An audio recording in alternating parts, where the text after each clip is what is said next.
ಈಗ ಕರ್ನಾಟಕ ಟಾಪ್ 9 ಸುದ್ದಿಗಳನ್ನು ನೋಡೋಣ.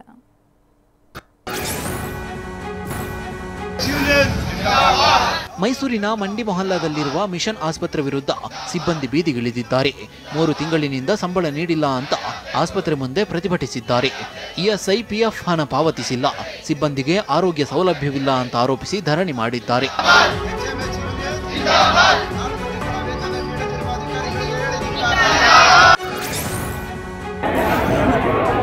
ಶಾಲಾ ಕಾಲೇಜಿಗೆ ಹೋಗಲು ಸಮಯಕ್ಕೆ ಸರಿಯಾಗಿ ಬಸ್ ವ್ಯವಸ್ಥೆ ಕಲ್ಪಿಸುವಂತೆ ಆಗ್ರಹಿಸಿ ವಿದ್ಯಾರ್ಥಿಗಳು ಬೀದಿಗಿಳಿದಿದ್ದಾರೆ. ವಿಜಯಪುರ ಜಿಲ್ಲೆಯ ಹಡಗಲಿ ಗ್ರಾಮದ ರಾಷ್ಟ್ರೀಯ ಹೆದ್ದಾರಿ ತಡೆದು ಪ್ರತಿಭಟಿಸಿದ್ದಾರೆ. 2-3 ಗಂಟೆಗಳ ಕಾಲ ಬಸ್ ತಡೆದು ಆಕ್ರೋಶ ಹೊರಹಾಕಿದ್ದಾರೆ. ಸ್ಥಳಕ್ಕೆ ಸಾರಿಗೆ ಇಲಾಖೆ ಅಧಿಕಾರಿಗಳು ಭೇಟಿ ನೀಡಿ ಪ್ರತಿಭಟನಾ ನಿರತರ ಮನವೊಲಿಕೆಗೆ ಯತ್ನಿಸಿದ್ರು.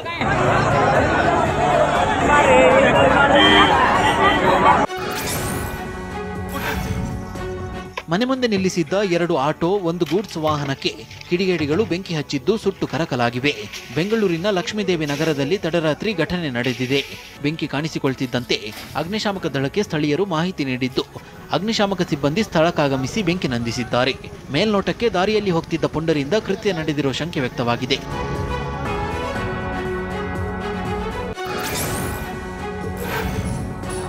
ಬೆಂಗಳೂರಿನಲ್ಲಿ ಸಿಸಿಬಿ ಪೊಲೀಸರು ಭರ್ಜರಿ ಕಾರ್ಯಾಚರಣೆ ನಡೆಸಿದ್ದಾರೆ. ಸೆರ್ಲಾಕ್ ಬಾಕ್ಸ್ನಲ್ಲಿ ಡ್ರಗ್ಸ್ ತಂದು ಮಾರಾಟ ಮಾಡುತ್ತಿದ್ದ ನೈಜೀರಿಯಾ ಪ್ರಜೆ ಚುಕ್ಕೋಡನನ್ನ ಬಂಧಿಸಿದ್ದಾರೆ. ಬಂಧಿತನಿಂದ 6 ಕೋಟಿ ರೂಪಾಯಿ ಮೌಲ್ಯದ 4 ಕೆಜಿ MDMA ಡ್ರಗ್ಸ್ ಜಪ್ತಿ ಮಾಡಿದ್ದಾರೆ. ಎಲೆಕ್ಟ್ರಾನಿಕ್ ಸಿಟಿಯ ಬೆಟ್ಟದಾಸಪುರದ ಬಾಡಿಗೆ ಮನೆಯಲ್ಲಿ ಡ್ರಗ್ಸ್ ವಶಪಡಿಸಿಕೊಂಡಿದ್ದಾರೆ.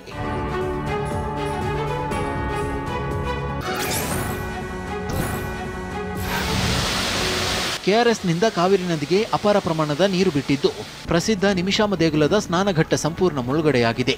ಮಂಡ್ಯ ಜಿಲ್ಲೆ ಶ್ರೀರಂಗಪಟ್ಟಣದ ಗಂಜಂನಲ್ಲಿರೋ ನಿಮಿಷಾಂಬ ದೇಗುಲದ ಸ್ನಾನಘಟ್ಟ ಮುಳುಗಡೆಯಾಗಿದ್ದು ನದಿಯಲ್ಲಿ ಸ್ನಾನ ಮಾಡಲು ಭಕ್ತರಿಗೆ ನಿಷೇಧ ಹೇರಲಾಗಿದೆ.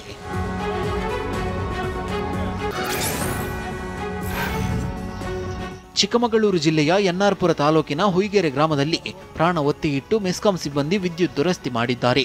ಅಪಾಯದ ಮಟ್ಟ ಮೀರಿ ಧುಮ್ಮುಕುತ್ತಿರುವ ಹಳ್ಳದಲ್ಲಿ ಸೊಂಟಕ್ಕೆ ವೈರ್ ಕಟ್ಟಿಕೊಂಡು ಹೋಗಿ ಇಜಿ ಲೈನ್ ಸರಿಪಡಿಸಿದ್ದಾರೆ. ಲೈನ್ ಮ್ಯಾನ್ ರವಿಕುಮಾರ್ ಕೆಲಸಕ್ಕೆ ಸಾರ್ವಜನಿಕರು ಮೆಚ್ಚುಗೆ ವ್ಯಕ್ತಪಡಿಸಿದ್ದಾರೆ.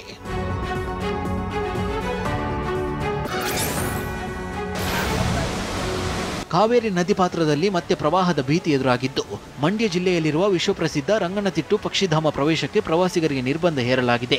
ಕೆಆರ್ಎಸ್ ಜಲಾಶಯದಿಂದ ನದಿಗೆ 40,000 ಕ್ಯೂಸೆಕ್ ನೀರು ಬಿಡುಗಡೆ ಹಿನ್ನೆಲೆ ರಂಗನತಿಟ್ಟಿನಲ್ಲಿ ಬೋಟಿಂಗ್ ಪಾಯಿಂಟ್ ಮುಳುಗಡೆಯಾಗಿದೆ.